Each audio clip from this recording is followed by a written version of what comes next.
راغلی مې ورته پوښتله داسې ښه چل دی چې ما وی چې بعضې وخت کې د جمعې دا مونځ زما نه السلام علیکم ورحمت الله وبرکاته. ملګرو دا هغه باباجي دی چې د کوم ویډیو تاسو ډیره زیاته کتلې او خوښه کړې خو او د یوې مسلې د پوښتنې لپاره دلته راغلی نو ډیرو ملګرو په ده باندې سلامونه ویلي کتونکو ته څه ووایه د دین څه نصیحت ورته وکړه. حاجي بالکل وکوم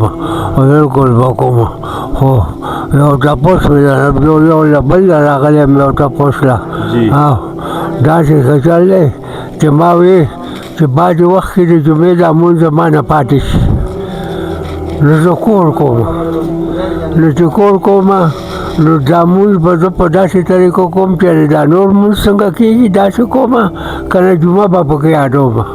باباجي چې کوم دی نن بلې مسلې له راغلی دی تپوس له دوی وی چې زه ډېر زیات ضعیفه یم نو زما نه کله کله د جومات د جمعې مونځ پاتې شي نو د دغه ضعف په وجه چې زه کور مونځ کوم نو بیا به د جمعې دا کوم که نه بیا به د جمعې مونځ نه کوې بلکې بیا به ساده د ماسپښین مونځ کوې ټیک شو 4 رکعاته فرض به بیا کوې ټیک شو.